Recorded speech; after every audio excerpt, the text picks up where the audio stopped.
We are live, boys. Welcome to Ballers and Briefs. I am Cody. This is Phil What up, and Brad. everybody? Tonight, we are going to be talking about Kansas City and Detroit Thursday night kickoff showdown. We have a packed show, topics to talk with everybody from injuries, DFS must plays, league must plays. So let's get right into it. I think topic of the night. What you got, Phil? I think the first thing we should talk about is Kelsey. Kelsey's injury. It's gotta be. Is it game breaking? Is he going to be out? Is he going to be in? I don't think anybody knows. I think Brad has some information that it may not be. The latest as bad report as that I saw was that it was a bone bruise, but that is a very significant injury where it's located. And thinking of the way and style that Kelsey plays, the game is almost as a receiver position, almost as a glorified receiver. And you're going to need that knee to be as stable as possible to make the cuts needed to get the separation from those safeties and those linebackers. So I would almost say, based off of the timing, that they may err on caution and hold him out here, play him next week against the Jaguars. But maybe Kelsey wants to play through it. I think at this point it must be more so related to how much you can bear. It's a tolerance issue. I'd say if he does play, I think it's going to come down to a snap count. I think it's going to be, I don't think he plays more than 20% of the snaps. I don't think, whether it's a bone bruise or the knee hyperextension problem, I don't think they want it to be one of the worst or even worse, like an ACL tear or anything like that. If he plays on it and takes a wrong hit, I think what we'll see is that Kelsey wants to play. Kelsey will suit up. And I think his brother even mentioned something about him. He's going to play. But Andy Reid, I think, is a different book when you're talking about these injuries and what he sees. And he might have like a few plays that they've practiced, and that'll cover about 20% of the plays that he'll be focused on. And then I don't think we see the Kelsey we're used to seeing. I think if you're playing him in fantasy, I don't think you should. If you're playing him in DFS, I wouldn't go heavy. A lineup or two at most. And I definitely, since it's Showdown, I definitely wouldn't slide him as the captain. That's what today's news. Now, if tomorrow comes out that he's fully healthy and something's changed, then play him fully. Yeah, I would say this is definitely the type of situation where you would want to kind of tune in to that kind of pregame show a lot of times, where you can kind of see the athletes moving around a little bit. That's where I would be tuning in if I was a Kelsey owner, to double check that for my own eyes to see how he's moving, because that's going to kind of let me know a little bit. But I kind of want to rewind it, and I think about Pat Mahomes hurting his ankle against the Jaguars last season, and the hesitation that Andy Reid, it seems like, had against putting Pat Mahomes in the game when he knew he was hurt. And so that's what makes me wonder, again, how much Andy Reid is willing to risk Kelsey to play in one of 17 games on a team that is going to likely play even more than 17 games this year. I mean, again, if I'm the coach, the first game is almost like a preseason game. For them, are they really worried about if they win? I mean, obviously they want to win, right? They want to win, but this team is like a drag car against a small like Miata, right? Like the little Miata is going to get off the line, but the drag car is going to catch it at the end, right? Like by the time it gets to the end of the racetrack, I think that maybe this is kind of you do err on the side of caution.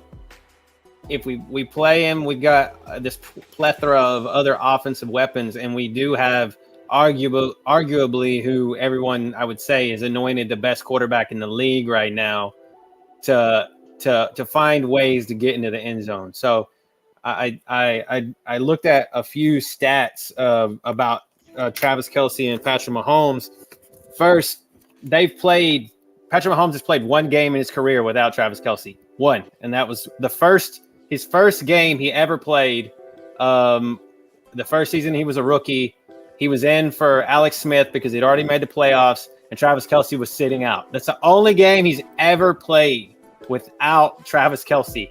Oh, more like than Travis Kelce's played like 600 and some change straight snaps, like literally with Patrick Mahomes. So it's some craziest, ridiculous number like that. They've not been on the field without one another for a significant amount of time in the career that they have had with the Chiefs. Some really important numbers. I think besides those numbers, I think the Chiefs will be going into this game realizing they're playing against what I think is ranked right now like the number 26 defense in the league. They got Mahomes. He's a serious weapon. You know, they got some rookies. They got some players that I think this is the time they try them out, test them out. You know, what do they have in somebody like, you know we saw Noah Gray last year get a couple touchdowns even when Kelce was in, but like, what is he as a standalone without Kelce in there? Or, you know, Sky Moore, or, you know, some of these lower end players on the Chiefs getting their chance. That Richie James, Rashee Rice, you got these rookies coming in. I think this is their time to either get some shine or they're just not going to get it, because even if Kelce plays, like I said, I think it's 20% or less. Who's filling those snaps? Or maybe they could even do, you know, one of the plans I'm thinking for DFS is, you know, more running back issue. You know, Pacheco and McKinnon. I think this is a game where McKinnon eats, right? He's the pass catching back. I think he's going to take that short, sweet pass up all the time, them shorter routes, and yank touchdowns. I think he's going to be your end zone guy. It's a great stat because Pat likes to go get the ball out quick when Kelce's not on the field. So correct. And I was going to say, you have that difference in tight end blocking too now that's not out there. So do you have any more faith in Kadarius Toney now, or are you still fading Toney? I don't. Okay. I'm not going to face Toney. I'm definitely going to play some Toney, but my thing with Toney is he's still injured, right? Yeah. He's injured. His all report preseason. Actually just cleared technically. He's not a questionable anymore. He's somebody that's his designation injured. Technically, but I agree with you. He's been injured a lot. He was injured a lot in Florida. I even made a note on that, right? And I'll tell you why I like him. His ownership's low. That's the only reason I like him. Right? Okay. He's their wide receiver one. And if you don't count Kelce as a wide receiver, which you shouldn't, but if you don't count Kelce and Kelce's out, Kadarius Toney is their number one wide receiver, and he's coming in at like 2% ownership right now on daily fantasy. That's insane. So maybe everybody's seeing what I'm seeing. They just don't trust him because he's always injured. He's been injured. He hasn't shown to do much. He's also not really their target for touchdowns ever. So what's he scored, like one touchdown ever for So I like Toney, right? We talked about the dream I had and all that. Like, I like Toney. I will roster him if his ownership stays below 5%. I will actually own more than I should because of that.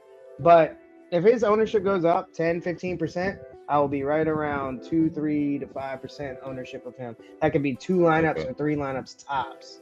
You go to that number with talking about wide receivers. This is just a quick stat with Travis Kelce on the field.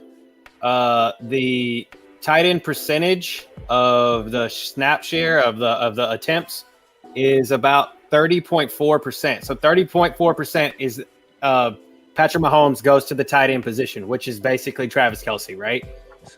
With wide receivers with Travis Kelce on the field, he goes to wide receivers 49.6% of the time. So less than 50% of the time, right?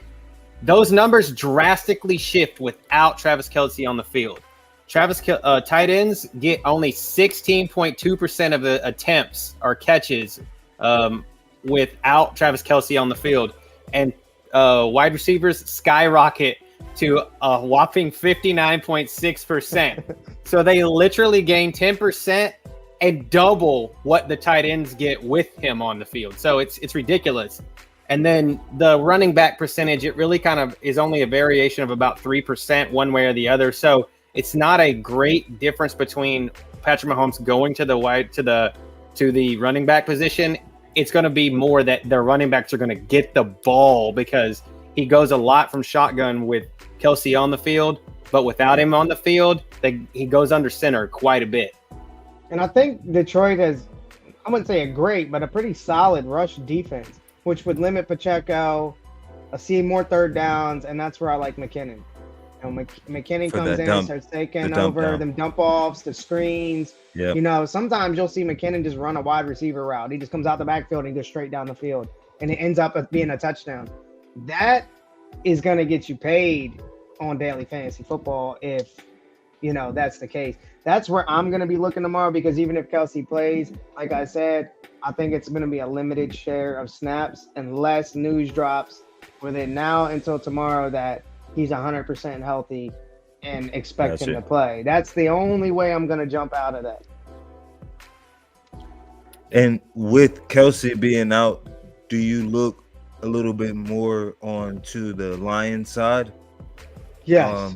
As far as for players now, with Kelsey being, if Kelsey is out, you know, if I'm looking at the lineups and I'm seeing, okay, well, him out, maybe I need to look a little bit more closely at Jahmyr Gibbs, a little bit more closely on, you know, some of the other players on the Lions side. It makes you think, with Kelsey out, will Kansas City have the same success on the field or not, going through the air or scoring as fast as they usually do? And if you answer that with no, they won't, it makes you think, will Detroit come out and play clock? You know, do a lot more running plays, a lot more dump offs, a lot more screen passes where they're chewing through clock because they're trying to keep the score low and close because they don't have somebody like Kelsey that's just, you know, 30-yard catches every other play.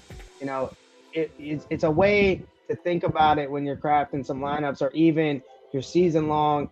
If you're debating on pulling somebody like a Josh Reynolds off your bench and playing them, you know, I don't necessarily know if that's a good idea in season long. I'm not that guy, but to be honest, Amon-Ra should eat tomorrow. They should definitely eat, and if he doesn't eat, someone like Josh Reynolds is definitely gonna eat. So, you know, you gotta think about all these different obstacles and opportunities and what you would do as a head coach playing against the Chiefs tomorrow without Kelsey, or even if they have Kelsey, right? Your goal is to keep Mahomes off the field. The only way you do that is by killing clock. But we know that Detroit is also kind of a fast-paced offense. Will they do that is the question. Yeah, that's a good thought. I mean, that kind of leads us into wanting to keep people off the field. That Chris Jones is another big topic with Kansas City right now. Their star defensive tackle. He said earlier today that if a deal gets done tomorrow, he's going to play. But I mean, we did just see the Nick Bosa deal happen overnight with a snap of finger. I think that's going to. I mean, Nick Bosa is a glorified. He's a defensive end, right? An edge rusher. He just made more money than Aaron Donald, who is a defensive tackle. So I think the defensive lineman money is that number. Oh yeah, Chris Jones is he's salivating. Yeah. He's salivating at this point. The number's gone up. If Bosa's guaranteed 122, I know the agent. I mean, he has to be going back to the table now. So because of that fact, it would be foolish unless that number is really closer to Bosa to sign tomorrow to jump on the field to play a game. I just don't necessarily see them hashing this out in the next 24 hours. That contract, again, it could, but I foresee that kind of going into the weekend. Probably by Sunday. if he doesn't enter this agreement, what do you think that does to the defense? I think you would, based off of just your traditional look outside of the fantasy element from the coach's side, you're looking to run the football. Because I think outside of Chris Jones in that middle there, I think they still have Kalen Saunders, maybe that sort of a bigger run stuffer. But outside of that, the rest of that defensive line is more so built for rushing the passer, not necessarily defending the run. With the Jamar Gibbs and a David Montgomery and an offensive line that's top 5, I would be thinking 2 tight ends. Let's go ahead and start running that ball all day and keep Mahomes and it kills the clock at the same time. Yeah, exactly. keeps Mahomes off the field at the same time. Off the field. So the next question is, the way I see it, I'll ask y'all if y'all see it this way or not, but I see Gibbs being DeAndre Swift and David Montgomery being Jamal Williams. That's the 100%. Way I see it happening. It's going to be David Montgomery, aka Monty, at the goal line running them in, and it's going to be Jahmyr Gibbs getting them down there. That's the way I see it. That makes me like David Montgomery for FanDuel. I like David Montgomery a lot more for FanDuel because of that, because his touchdown upside is huge. Whereas Jahmyr Gibbs, I would absolutely fade on FanDuel. If you're playing FanDuel, do not play him. He is, he could go out there and get you a touchdown, and great. I just don't think he will. And if he doesn't, you're dead meat on FanDuel.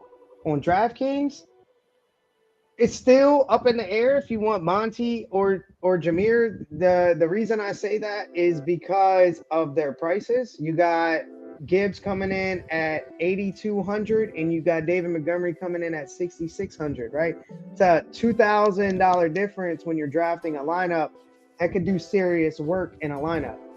So you can get Monty cheaper. Let's say Gibbs gets him down there, Monty rushes in, touchdown. Then another play, Amon-Ra gets him down there, Monty rushes in the touchdown. Now he's looking gold, right? Now all he needs is a few rushing yards here and there in the game, and he's going to get them. He's going to get some third down carries. They literally brought David Montgomery in to be their number 1 running back, their star running back. He's there for RB1. But now we're seeing him maybe being RB2 with that Jamal Williams upside, that touchdown upside, because we know David Montgomery can catch the ball at the backfield from Chicago. We know he does it, but can he do it as well as Gibbs? That's the question. So I think what we're going to see here is Gibbs take that swift role.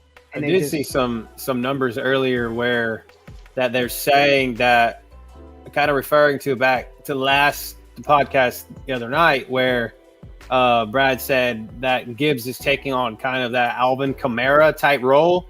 Well, so from what I saw is they've even thought to get Gibbs on the field, put him in the slot, and he's that kind of guy that you could trot Monty out on the field in a single back set or a shotgun set in motion, or a 2-back set and motion Gibbs out of the backfield, put him at the line of scrimmage on an opposite side of St. Brown, and have a Marvin Jones or a tight end over there covering him up.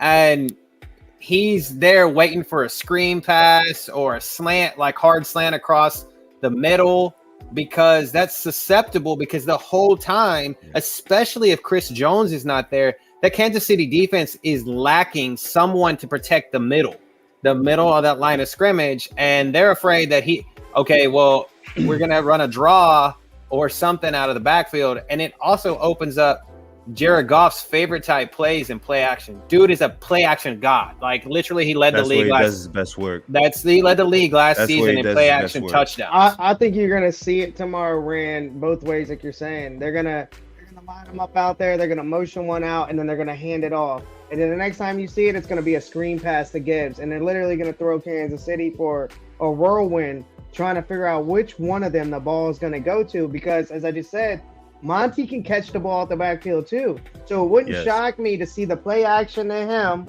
the fake pass to Gibbs on another one, and then throw it to Monty wide open. And then Kansas City's defense is like, this is too hard to cover. Like, I don't know what to do. I think this week in the 12-man PPR league, I actually do like both running backs here. I just have this feeling, given their offensive line, that it's that classic Alvin Kamara, Mark Ingram years, where both of them were able to have pretty successful fantasy seasons alongside each other. I'm feeling the same type of scenario could happen with Montgomery and Gibbs here, and again throughout the season. If you have one or the other, I would say that those are strong, if not flex plays, potentially RB2s for you each week. Especially in a 12-man league where a lot of the running backs are spread out, so you're looking for points. Those are some of those people that could potentially get you that, that 10, at least 10 to 12 points. That sort of that floor each week with less production than what you would think. I mean, yeah, I think you're right, and I also think that Gibbs will probably have shots at scoring touchdowns on the goal line too. History tells me that Swift was always out there for maybe first down on the goal to get his touchdowns, but if he didn't get it then, it went to Jamal Williams and it's second and third, and it was him running it in. But they may give him some, and that's why for DraftKings, it's hard to decide which one you're going to use. If you're going to pick one, even though Gibbs costs more money, I think he's your go-to on DraftKings. And on FanDuel, it's 100%. And what's the Montgomery. difference? What's the money difference? Do you have that by chance, Phil, between Montgomery and Gibbs? Yeah, on DraftKings, it's 6,600 for Montgomery and 8,200 for Gibbs. So you're about 1,600 difference apart on DraftKings. That's pretty significant, especially if you're trying to roster maybe two quarterbacks in the same lineup. You're trying to get Goff and Mahomes in there. You're not going to have money for Gibbs. You might have money for Monty, but you're going to have to get creative on DraftKings. Whereas on FanDuel, I don't think you need to. I don't even think it's a debate. I think it's Montgomery all day on FanDuel. It's a $2,000 swing the opposite direction than FanDuel. So FanDuel, because I think they realize it's not a competition on FanDuel. It's Montgomery all day. It doesn't matter his price point. He's gonna be your touchdown guy, and that's what you need on FanDuel. You don't need receptions and him getting the ball 15 times. He can get the ball 3 times and 2 of them be touchdowns, and you done met quota on FanDuel. Whereas on DraftKings, that ain't gonna do it for you. It's not enough. You need receptions, you need yards, and a touchdown is always a boost. And that's why I said Gibbs might have that. He might get a touchdown tomorrow. He might do what you need him to do on DraftKings, but he's not going to do what you need him to do on FanDuel.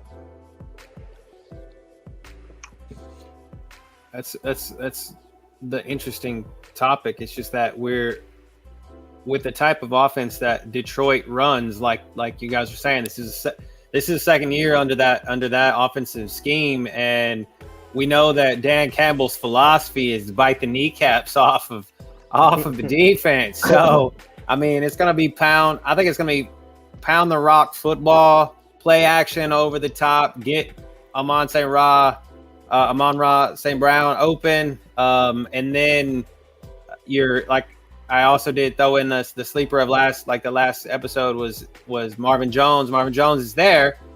You have your Josh Reynolds and even Khalif Raymond also. So yeah, do we by chance have numbers on when Chris Jones is out, what that does to the run defense? I'm glad you asked, sir, because I do have that. So okay, so when the Lions ranked 5th in top 5 in rushes up the middle of the field last season, okay? So right over the spot where the Chris Jones lives, okay? At 52% of their rushes were up the middle of the field. So through the A gaps, right? Just between center and guard, right? At an average of about 5.1 yards per rush. And then as the further they moved outside of the line, over the guard, it was 4.6 yards per rush, and that was good for 8th in the league. And over the tackle was 4.1 for 25th over the tackle. So with that being said, the pressure rate on the quarterback is astronomically affected with Chris Jones not being out there. With him out there, they had 37% pressure rate on the quarterback. Without him on the field, that dropped to 29%. So they went from fourth best in the league to fourth worst in the league without him on the field. Wow. So Wow. that Maybe they might pay him by tomorrow. They take a significant pressure rate and sack rate drop without him on the field. So they're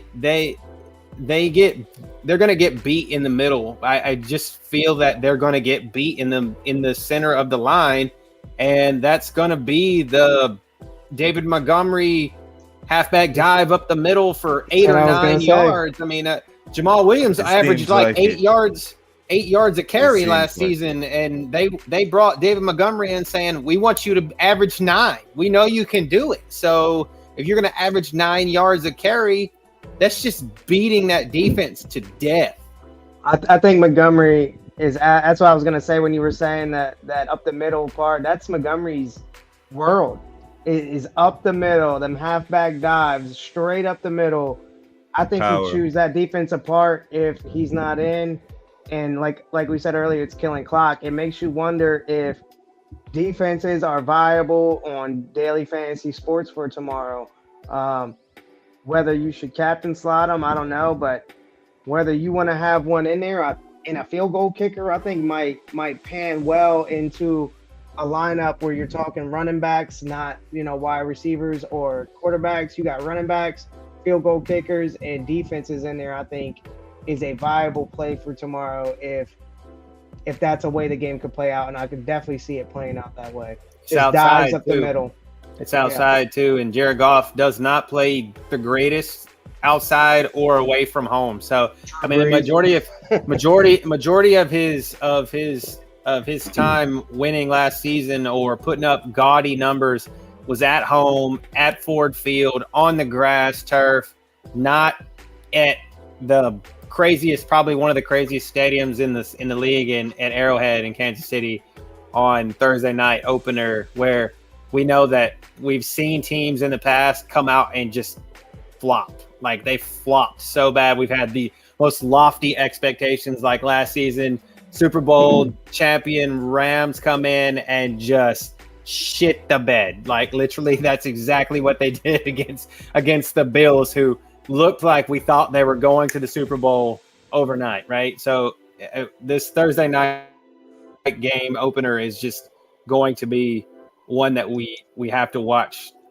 So if you're in season long and you don't really got much at wide receiver, are you looking to grab some of these lower end players off Kansas City tomorrow in hopes that Kelsey doesn't play much and they have the potential to break the slate? I would say definitely in a 12-man league, you would have to be considering those type of options at your flex. Given again the number ratios and the point differences, you're looking for an extra 3 or 4 points a lot of times, because again how spread out the teams are, and it's the parity's there. And so I would definitely, again, as I said on the previous episode, was in regards to possibly Marquez Valdez Scantling. I'm not sure the ownership percentage he's going for right now. But as we were discussing earlier on the call, also Sky Moore, in his sort of second year in that offense, is there some, room for him to kind of find a way into the end zone, maybe 5 catches for, 75 yards type game, in order to potentially get you 12, 14 points. Another one that's sneaky is Richie James. And most people don't know this, but if you were playing daily fantasy sports last year, you will know, you may not know, that Richie James in the captain spot won somebody $1 million last year. Yeah, so, I remember that. You had to have Richie James in the captain spot, and you won $1 million. And there was a winner who did it, and his name was Bobby Wow. He won $1 million with Richie James in the captain spot. So for me, on the daily fantasy side, I'm absolutely looking at these, MVS, Sky Moore, Richie James. You got to be looking at those people, because with Mahomes, he's a beast. He can make anybody look like a star out there. And If it's your game, Yeah. he's gonna make you look like a star, and that's what he did with Richie James last year. I mean, he could do it with MVS, he could do it with Scott Moore, he could do it with Kadarius Toney. All of them players have the potential to pop off tomorrow, and I think he's gonna need to if Detroit's putting up points. If Detroit's playing fast paced and not slowing the game down, Mahomes is being Mahomes. He's airing that thing out. It doesn't matter who it's going to. One of them boys is catching the ball. We know that MVS is the deep threat. So he's going to be maybe your 2-catch guy. He's not somebody you want on DraftKings unless one of those catches is for 75 yards and a touchdown, and then he breaks the slate.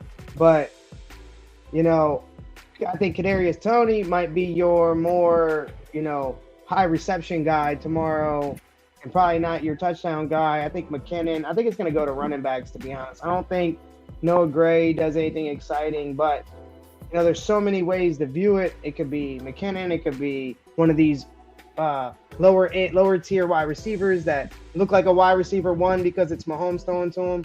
But I think in my picture and the way I'm going to see it, Kadarius Toney's just going to be that reception guy, and it's going to be somebody else that's shining.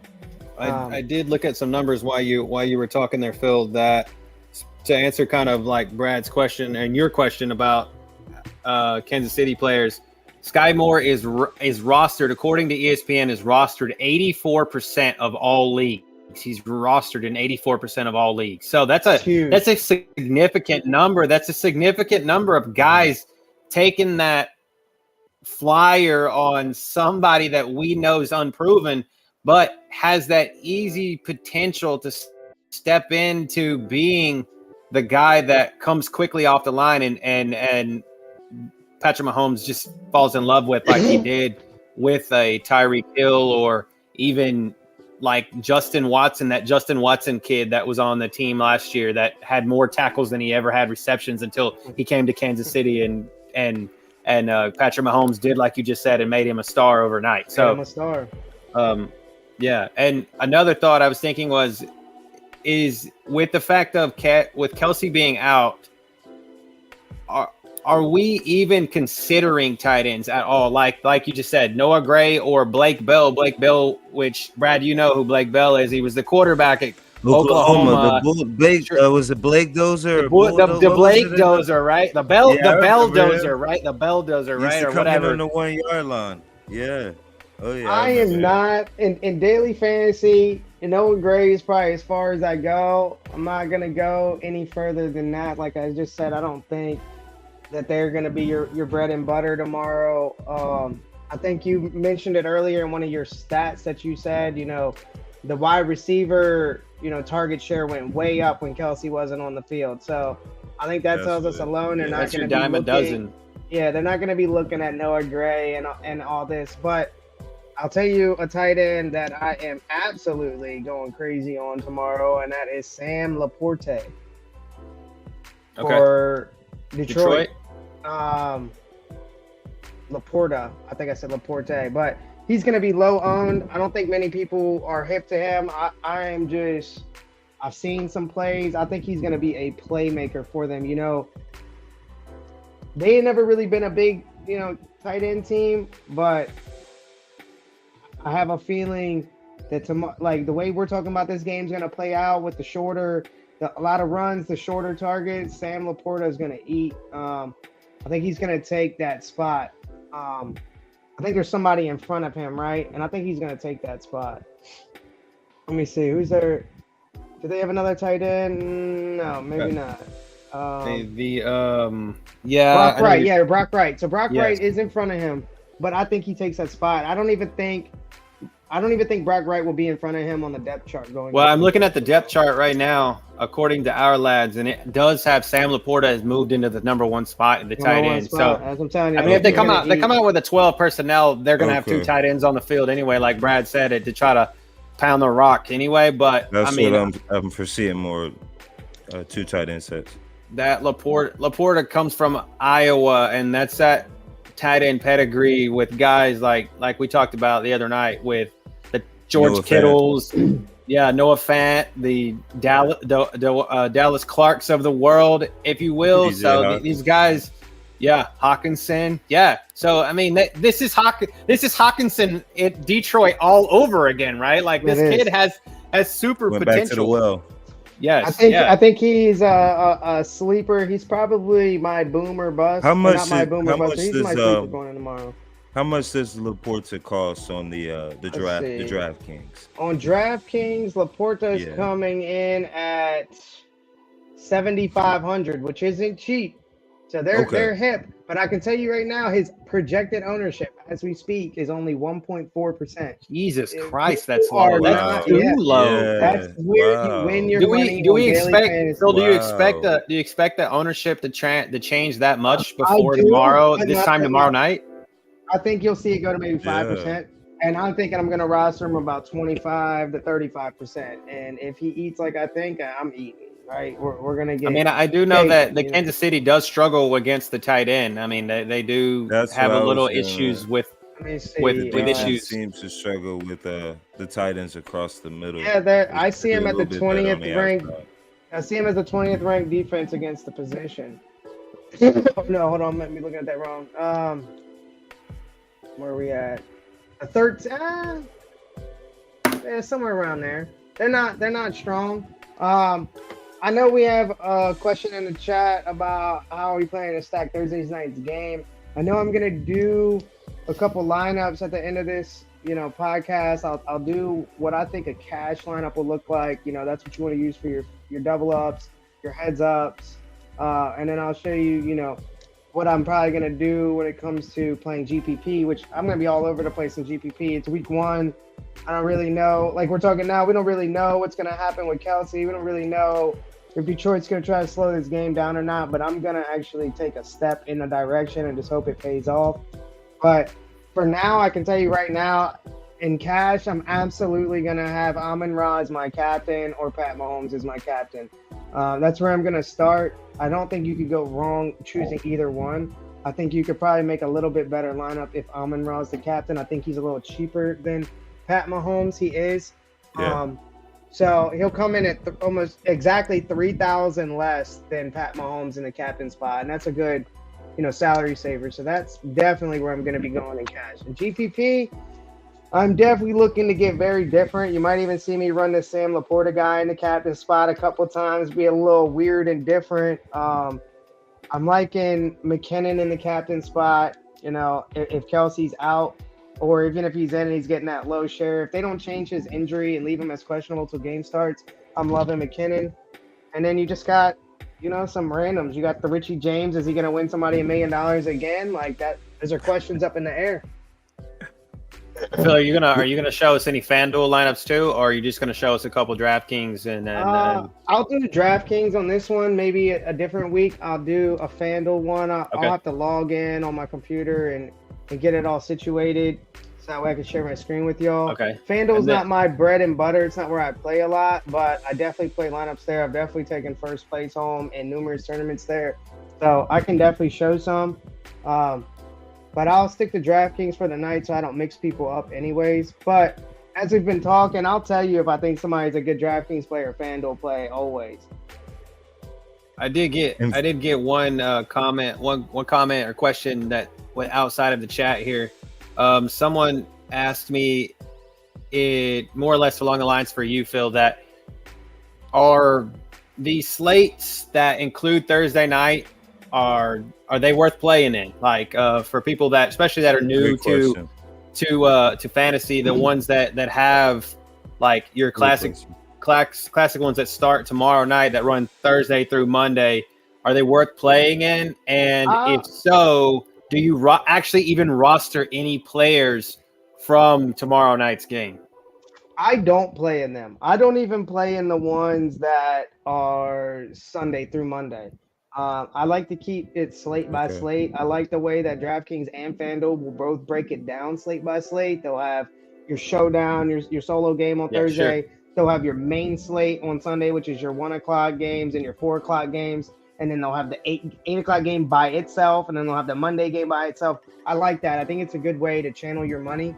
It's also a way to, not Yeah. have so many options, right? When you're looking at Thursday through Monday or Thursday through Sunday night, it's too much going on. I think it's a lot harder to win. Number one, I think it's a lot more luck involved. And if you're a new player, definitely not, right? Because you're new, you wanna try to avoid, you want to try to beat people with skill. That's the purpose we're doing this. That's the purpose that we do the research for people, is so that way they can go into these tournaments, with a one-up on people that aren't watching this podcast, or people who aren't doing their research and just think they know sports, right? I have a lot of friends that they probably know more football than I do, but they don't know DFS like I do, right? So they'll go in there and they'll be like, oh, I'm putting this person in, and oh, that's a killer lineup. I can they don't attest win. to that. Yeah, they don't win. I can And then they're like, attest to that. they're like, these people are cheating. There's no way this person rostered Richie James.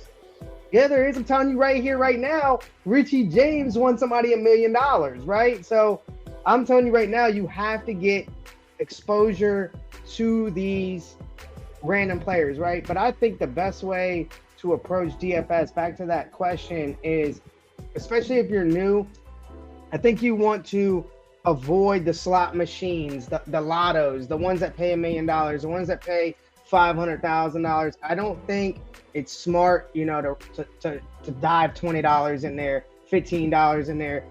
You have literally like a lottery chance at winning that, right? You're really low chance of winning that, and it's because those contests allow 150 max entries from each person.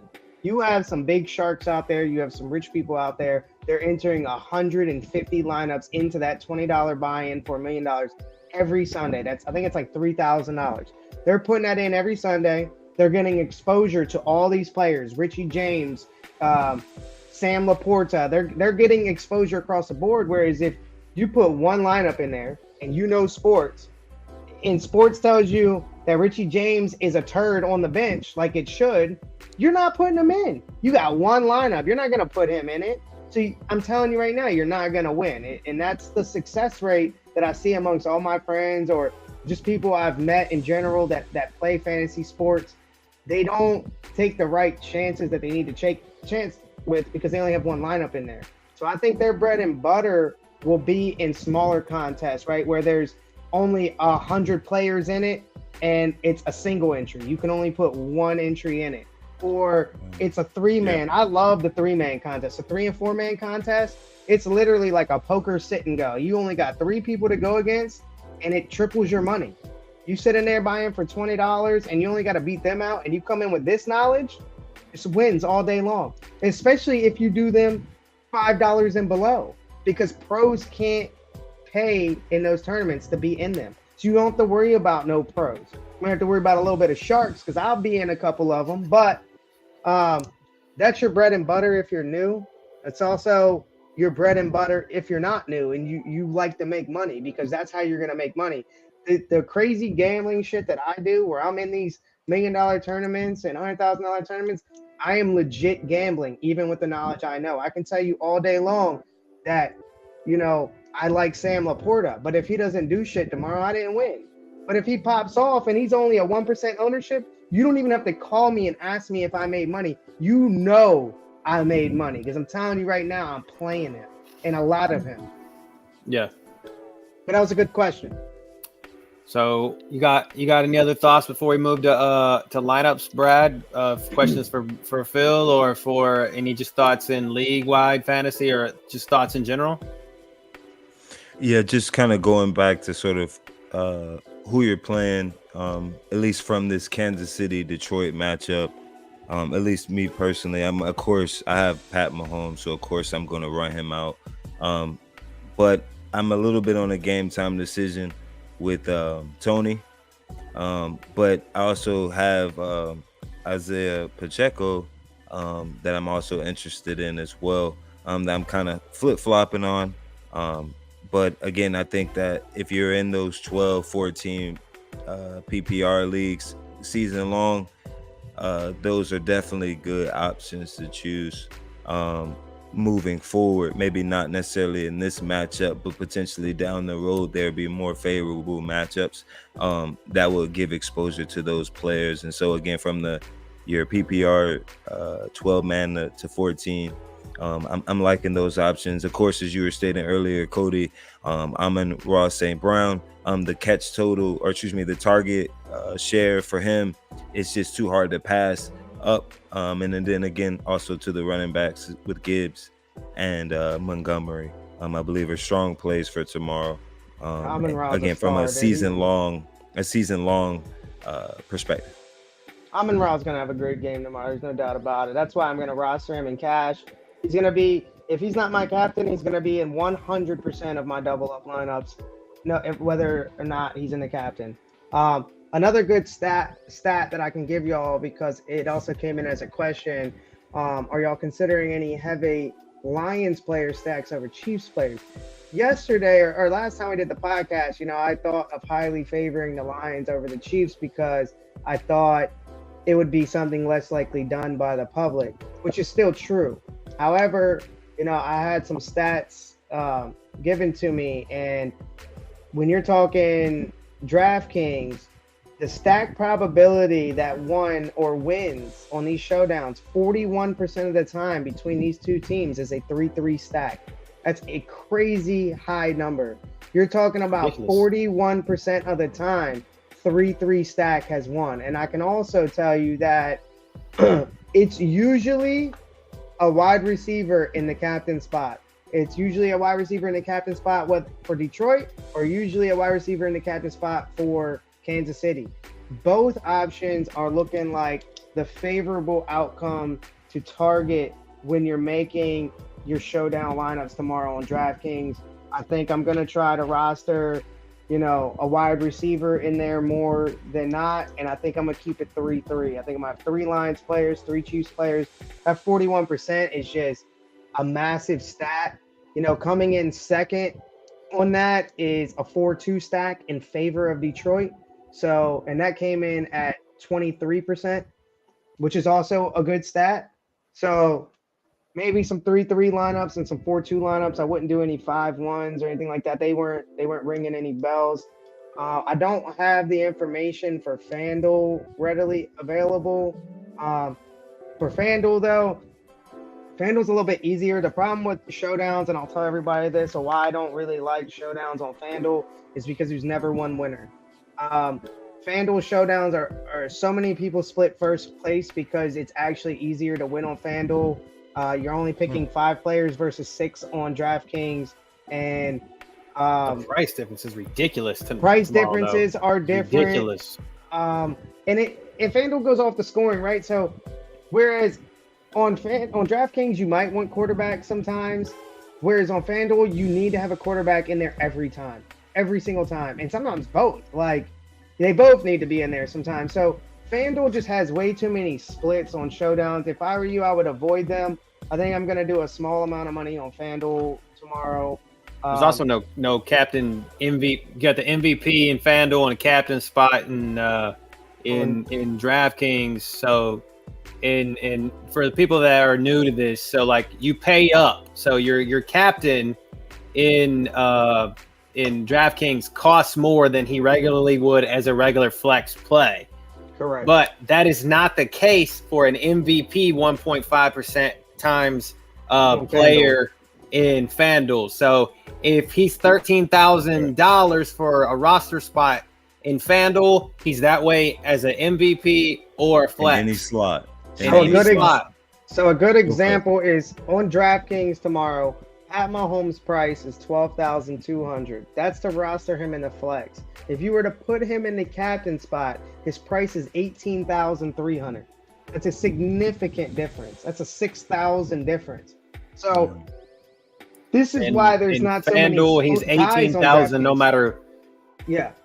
So in FanDuel, he's $18,000 no matter which way you cut it. So he's $18,000. Gotcha. So everybody's priced as a captain basically on FanDuel. Oh, on FanDuel. So your Jared Goff is $15,500. Your David Montgomery is $13,000, and Jahmyr Gibbs is $11,000. So these guys are all. I mean, it's so hard. And even your kickers are $9,500 on FanDuel. So that the money, like Phil said, it's easier to win there, but you have to make the money work. for you That- more, I would Gotcha. think. That's another thing I like tomorrow is Harrison Butker, and you kind of tie it in there, right? Your kickers can get you there on FanDuel and DraftKings, and if Kelsey's out, I think he scores like 49% of their touchdowns or some weird crazy ass number like that. If he's not in, and these other people don't come to bat and they don't get these touchdowns, you're going to the field goal, right? goals. Harrison Butker is going to have a game, and 15 points. He could be your captain winner tomorrow. It could be crazy. And, you know, I don't even know if there's a stat for that. Yeah, there is. 0% for both teams where the kicker has ever been the MVP. So they ain't never been the captain. So there's another reason if you want to be contrarian and different and no one's going to be doing it, Harrison Butker MVP tomorrow on DraftKings could get you $1 million. So show us some lineups. Let's see if let me bring up this lineup tool. To answer one more question I see in the chat here while you're pulling everything up, I would assume just in my own experience that I think the lower money, lower cost, lower amount of intrigue versions of DraftKings, just for the simple fact of the scoring is PPR, and we've all come accustomed more to PPR.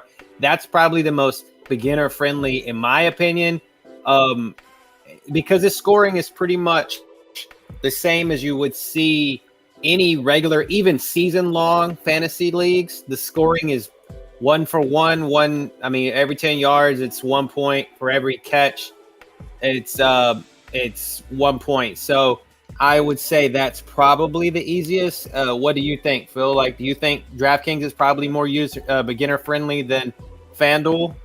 Yeah. The problem with FanDuel is it might be easier to win, but you're splitting. Like, so many people are tying when they win, and then they're not winning anything. Like, first place on FanDuel could be $1 million, but then 100,000 people split it, and you make $35. And it's like, okay, it's easier to win here, but am I actually being profitable? That's a different question. And I don't think, I've seen a lot of people, I've heard about a lot of people taking down big tournaments first place on FanDuel and not getting any money, like $400 or $500 in a tournament where you're they right. should I have always got seem 30K. to split with somebody else. So DraftKings, I think, whether or not it's easier in that aspect, I think you can be more profitable on something like DraftKings because a lot less people split. Like I said, there's that extra person you have to roster.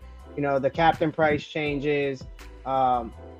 It's just so much goes into it. It always seems like that extra half point for the PPR that DraftKings does changes the game so much to where, we call them pump plays or turds. These 4th string, 5th string bench warmers come in and break the slate. Nobody's doing that on FanDuel really. So that's why there's so many people tying on FanDuel, whereas there's a lot of people doing that on DraftKings. And, there's only one person winning, right? A lot of people could have picked Richie James. When I say a lot, I mean like 1,000 out of 300,000. I mean, 1,000 people rostering him is still a lot. But now out of those 1,000 people, who put him in the captain spot, right? Probably only 100. And now there's 100 people that put him in the captain spot. How many other people had the perfect 5 people paired with him, right? 1. And that's why there was $1 million winner. Whereas FanDuel, you just don't ever see those outcomes like that. They're much different. There's 10,000 people tied for first place on these showdowns. Now on their other tournaments, I pick who I know. It's FanDuel's very I pick who I know. So it's very and very it works there, right? It works there. Yes. You're like, oh, I know Pat Mahomes is a beast. I know Jared Goff's gonna throw touchdowns. Okay, I put both of them in. You're like, oh, I love Kelsey. Put him in. And then it's like, where's your lineup different than anybody else's? Right? There is none. And if you try to get different, you don't win. Right? Because it is those people who are scoring the touchdowns, and that's what you need on FanDuel. Gotcha. I'll make a lineup. I mean, I'm just gonna do this off the top, right? I don't have nothing planned or anything to show y'all, but and y'all can chime in and help me out here too. But where I'm thinking for cash tomorrow is gonna be Amon-Ra or Pat Mahomes in the captain. I'll start with Amon-Ra here, and then I'm definitely gonna still grab me Pat Mahomes. But that's how I'm gonna start my cash. Right now, we were discussing that Kadarius Toney might be in for a large target share. I don't know because he's injured. I think you stated that now that Q is gone for him. So who knows is right gone. now?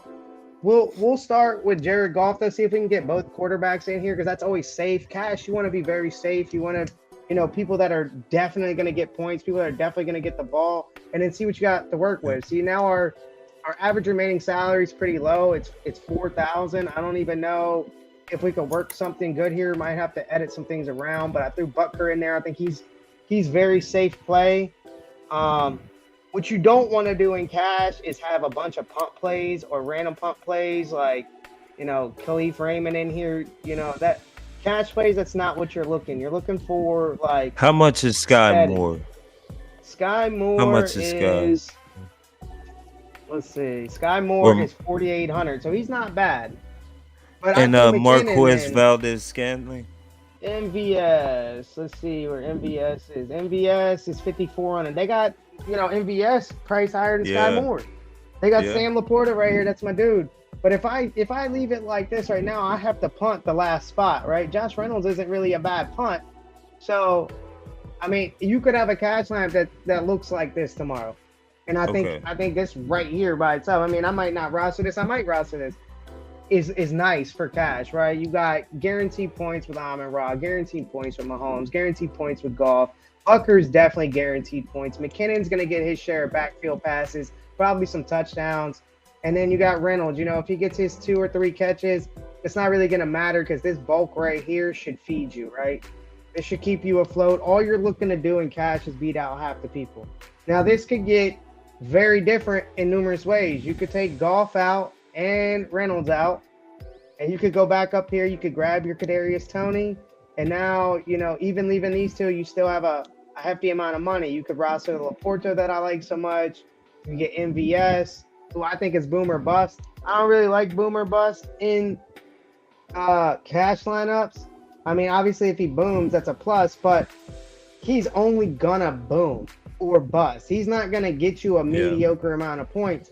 And if he booms, that doesn't do nothing for you in cash, right? First place is the same amount of money as 300th place, right? As long as you're beating out half the crowd, you're doubling your money. It doesn't matter if you're in first place or 300th place where the money pays out at.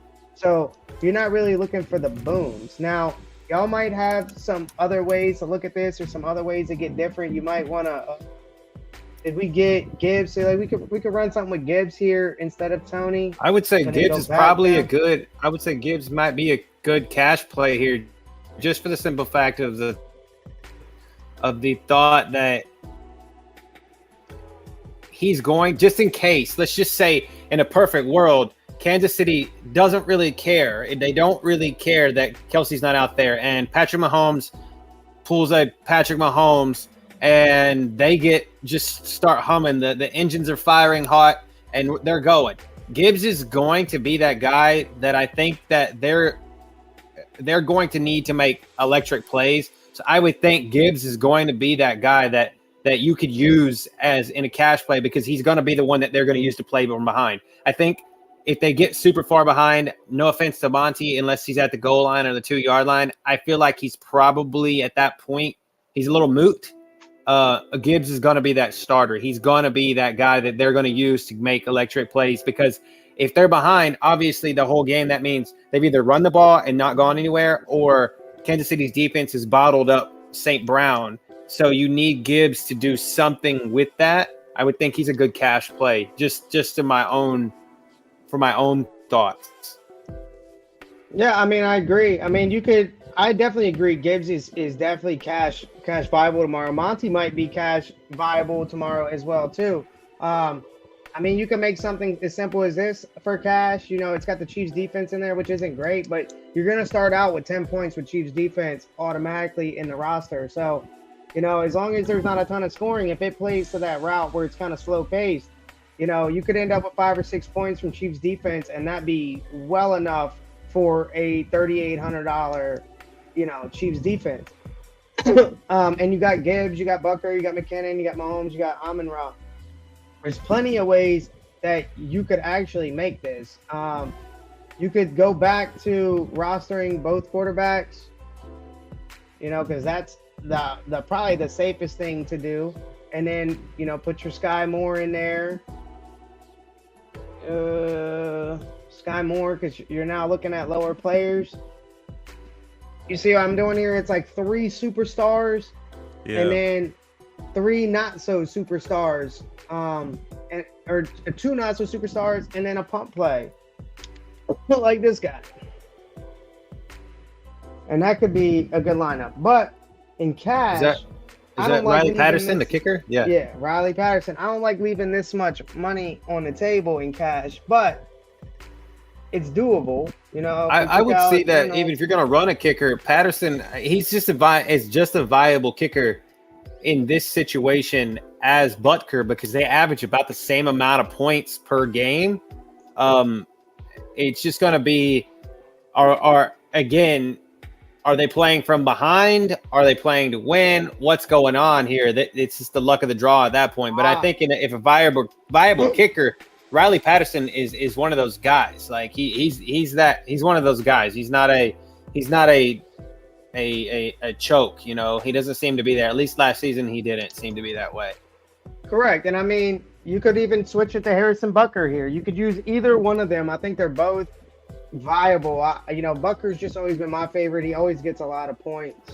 I think any of these win in cash tomorrow. But that's one of the main reasons I don't do cash on showdowns. You're very limited. A lot of lineups look like they'll win. A lot of lineups end up being very similar. It's kind of harder to beat out 50% of the crowd because they're kind of thinking like you, because there's not much to choose from. I see your question about the FPPG and the OPRK mean on here. I think the FPPG is the fantasy points per game. I think it's a projection. That Amon-Ra's projected to get 17.5 fantasy points per game. And then this is just the ranking versus the defense. So this is the offensive rank. So Josh Gibbs is going against the 17th defense. Against Brad, the there's wide a question. receiver. We got a season long question here. We got asked what round did we draft kickers in season long drafts?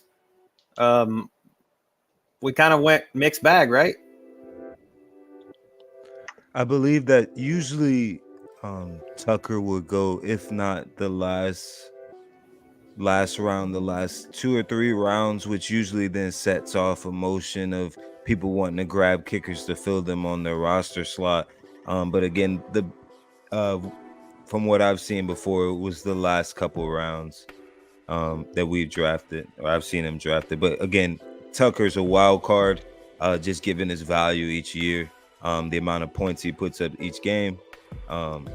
It just makes him a wild card where you don't know necessarily where he's going to get drafted. But typically, we've seen kickers fall fairly late towards the end as people try to go for receivers or running backs to try to kind of fill up those additional slots on their rosters. Now, in our 12-man PPR, just went and looked for Justin Tucker in particular. He was drafted 107th pick in the 9th round. So he was the first kicker to come off the board. And then the next kicker to come off the board was Daniel Carlson at 123 in the 11th. So in a 12-man, long, yeah, and it's 9. I wouldn't say reach super quickly for one. I mean 9, 10, 11 out of 16 slots, or however, depending on how many players you have, how many slots you're drafting. But I would think that's probably a smart number. And from a season-long perspective, you could technically get away with not drafting a kicker at all and just basically working the waiver wire each week and finding a kicker off the waiver wire if you wanted to try to then go after some additional flex plays or some potential boom players that may be going sort of later in the rounds, rookies. Kind of use those slots for that instead of going for your kicker, because you can find some pretty solid kickers each week on a week that could get you between 5 and 10 points. Yeah, I believe even for my own league, I was able to get Koo off of the Atlanta kicker off of the waiver wire this week, just to kind of show as a. When I played season long, I always go kickers really late. there was always like a couple exceptional kickers that you might want to grab before really late, and that was always like your Justin Tucker or your Harrison Butker. But to be honest, I don't think they're game changing like that. I think it's actually game dependent. You might want to dwell deeper into different team schedules for kickers that are remaining or that you're looking at, and prepare ahead of time to basically see if their schedule is going to be a game where they're actually going to be kicking field goals, right? I wouldn't necessarily want to pick a field goal kicker against a schedule where it looks like we're playing a lot of top offenses. Like you're playing the Eagles, you're playing the Chiefs, you're playing the Patriots, you're playing the Bucks, all these fast-paced, high-paced offenses. You know, it makes you wonder, if you're behind, are you going to be kicking field goals? And you're probably going to be behind against those teams. They're always scoring the ball. So you're probably not kicking field goals. Now, in this case, this game's a little different because Kelsey's not in. So we're talking about kickers being relevant and being a slower paced game. But, you know, if you're looking at that and you see that, you know, you grab Harrison Butker, for example, as your kicker, and well, that's probably a bad example because he's on a high-paced offense. But if you're grabbing a kicker from like a low-paced offense, like the Bears or the Packers, somebody like that, I would definitely look at their schedule to see if there are going to be a lot of games where they're playing from behind in your mind. And if they're going to be playing from behind a lot, I probably wouldn't roster them. I wouldn't go for them. I'd go for somebody else because, you know, teams tend to not kick field goals when they get behind. They just give up on that whole aspect of football. And pay attention to what kind of league you're in. I mean, you're every league plays different. I mean, I'm in a half PPR league, and kickers I don't believe went in those till super late. But you have that one person that thirsts for Justin Tucker. That just seems to be the thing in every league, no matter what it is. Exactly. But I've seen in these super flex leagues or 2 quarterback leagues where I wouldn't even worry about a kick. I mean, like Brad said, like just if you're in one of these special leagues that have 2 quarterbacks, I would prioritize your quarterback 1, your wide receiver, running back, and then whoever your quarterback 2 is going to carry the burden for you, and then worry about the kicker later. So that's later in the round. So with that being said, Phil, we can go back to talking about how this works. And I see there's another question. Like that kind of ties into this lineup here. Yeah. So earlier I mentioned when I was making that cash lineup, I didn't like how much money was left on the table. And cash, you kind of want to use up all the allotted salary that they give you. You don't want to like cut yourself short when you could be paying up for the better player because it's cash and you're just trying to beat out half the people. Now for GPP, you know, your big game tournaments, the big prize pool tournaments, you'll see here on this lineup, I left myself $1,400 remaining salary. I could have upgraded one of these players and I chose not to. And I think that's the way to play GPP. I think it's very smart to not use full salary because that's also how you get different, right? It's how you get different from other people around you. There are people who play daily fantasy, and some of y'all out there listening are going to be like, that's me. You try to spend every bit of salary you got. If you got $1,400 left over, you'll look at McKinnon and be like, oh, I could upgrade him to Pacheco. I'm going to get Pacheco, right? Now you're just like everybody else. You're spending all your salary. You have a common lineup. I don't have a common lineup here, right? I'm already under the radar because I put Josh Reynolds as my captain. I can tell you right now what he is in the captain spot. Ownership is 1.95% projected to be in the captain spot. So I'm different already right here. Right, but for every time I'm different, someone else is trying to get different, and they're probably doing something like him here. But I'm gonna stay different from them because I'm leaving salary on the table. I'm gonna try to put more pump plays in here because I'm trying to be as different as possible, but I'm also trying to be smart. I'm not trying to be dumb. You don't see Richie James in this lineup. You don't see, you know, Brock Wright or, you know, some crazy backup in this lineup, right? These are all people that are gonna be on the field tomorrow. And I even rostered 2 quarterbacks in here, which is huge. So I got different, but I also got smart in this lineup right here. I think this lineup is a good look at what being different is all about and answering your question about leaving money on the table. You definitely want to leave money on the table. Captain pick is nice. That Josh Reynolds captain's pick is nice because it's I mean, he's followed Jared Goff around. You know, like he was with him in LA, and and he seems to be number 3, wide receiver 3 on according to the depth chart. So I could see him being that guy tomorrow that breaks the slate. I could see that. Yeah. Oh yeah. Also, if Open you on the deep notice, pattern. if you notice, I rostered the 3-3, 3 Detroit players, 3 Kansas City players. As we mentioned earlier, it wins 41% of the time when these two teams play. So I kept that in mind. I also kept in mind that a wide receiver is the higher probability of winning as well. So I slotted a wide receiver in the captain spot. There's little things in his lineup that most people probably didn't even catch on to, and that's a couple of them.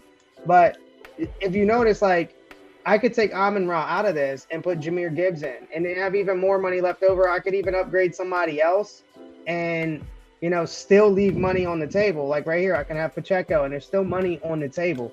There's ways to get different, and that's what you're really trying to do when you're going into the GPP tournaments where there's $1 million on the table or 100,000 on the table. You want to be as different as possible because remember, everybody can put 150 lineups each into these tournaments, right? Okay. So when you think about that, and there's 300,000 lineups in there, what are the odds that you have the same lineup as somebody, right? And what are the odds that if you are winning, that everybody else is winning? I don't want to have a lineup that's good, that's winning first place for 100,000, and I'm splitting it with 7,000 people and I'm only making $500. Like, I'll take it. It's $500. It's a win. But now I know for a fact that no matter what, I can only win $500 because everybody's at the same lineup as me. So, and there's still plenty of football left to be played. I'm making $500. We're in the third quarter. I know for a fact I can't make any more money. I can only go down. That hurts. I'd rather be in the third quarter watching, like, all I need right here is a Reynolds touchdown and I'm in first place for $1 million. That's all I need. I'd much rather be rooting for something like that. Okay. There's another way to look at it right there. I mean, that leaves a little bit of money on the table, but that's not enough for me in GPP, right? I want to have a lot more than that. I think I was thinking go back and take McKinnon out and put Pacheco back in, and then work out Tony. Work out Tony somehow. Sky Moore. 7,200. You got David. You got Monty. We could put Monty in there. You can go 4-2 that way. That would be a 4-2, which was the second. The second. I mean, that's 600 and stuff. I feel like you're leaving too much on the board there. David Monty. Where's your Sam Laporta? Maybe 4-2. I mean, I guess Sam Laporta's not even in this one, but I could run Sam Laporta here. I could take Pacheco out and grab somebody else. It's you get back to Tony here, or you can do the creepy 5-1. Here's a 5-1 stack that's probably not gonna win, but I'll take right now, nobody's going to have this lineup tomorrow. You put this lineup in and it pops off, you just won all the money to yourself. I can tell you right now, nobody's going to have that lineup in. So nobody's going to put 5 Detroit players and only 1 Kansas City player. Another thing people like to do in these showdowns that's unnecessary is stack. I don't think you need to stack in showdowns. Like somebody might be like, I can't put Pat Mahomes in there. I don't have no receiver with him. Pat Mahomes is also a person you don't need a receiver with, right? He's going to score regardless. He can spread the ball around. Yeah. McKinnon can get one. Pacheco can get one. Mahomes can run one in. Mahomes could throw one to Noah Brown, and he could throw one to Sky Moore. And next thing you know, he's got 4 touchdowns for Kansas City, but only one every receiver only got 1 touchdown. But Pat Mahomes threw 3 of them. So Pat Mahomes 8. He's in your lineup, but now you paired him with Sky Moore or Noah Gray, and they didn't get enough points for you because they only got 1 touchdown, even though Pat Mahomes threw 3 or 4 touchdowns. Yeah. It's things to worry about with that. So I think you can certainly roster Pat Mahomes by himself without a receiver. All right. Well, I think that's pretty good over for our DFS for tomorrow. We do have one more question. I kind of think I wanted to end on here. It says, "Are we taking the over or the under tomorrow?" I believe I just looked at the over under for tomorrow is 53 according to Caesars. It is. And I'm going under. I was gonna say under too, being that I feel like it's a flop chance here, like because we're. I think we're gonna see more of that. Try to kill the clock, run game with the running. I think it's gonna be a lot more runs. And if than Travis Kelce's out tomorrow. Even if he 20%. plays, I still see. I think I'm just saying, but I think the full nail in the coffin tomorrow. I mean, I believe it. I have a feeling it's going to shift. Do you think it's going to shift tomorrow? if the Vegas line shifts tomorrow because Kelce's out? If he's out, that line goes down 5 points. I mean, it's right now. It's the line is Kansas City minus 4.5. I think is what it is. I think. Is it 4.5? That's what I just saw. 4.5. I think we need to watch that. I think if that 4.5. line goes up to 6 or 7, then that Kelsey's going to get a lot of playing time, and that's really going to be your factor on what you want to pay attention to. Yeah. But if that line stays the same, it tells us exactly what I just told everybody tonight. He's not going to see more than 20% share on the field. Yeah. Yep. If any at all. Yeah. So, but I want to thank everybody for tuning in tonight. We will come back and have a big main slate knockdown drag out for Sunday's kickoff games. We'll tune in.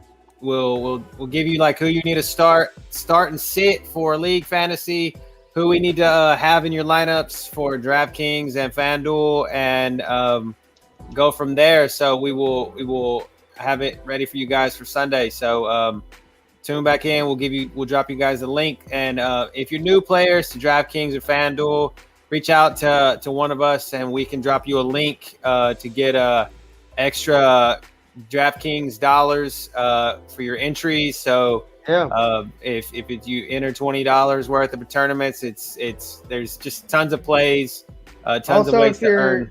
If you're new, make sure you join our Facebook group. Ask questions in there. I'll definitely share. I can share you like specific tournaments that you should probably be looking at, what you should be joining, where you should focus. It'd be easier. I can give you one-on-one help. It'd be much easier. So definitely, if you're new and you want to take a leap at something like DraftKings or FanDuel, definitely hop in that Facebook group and I can help you out. And I'm sure Cody and Brad, their input is as valuable as mine, whether it's on season long or daily fantasy.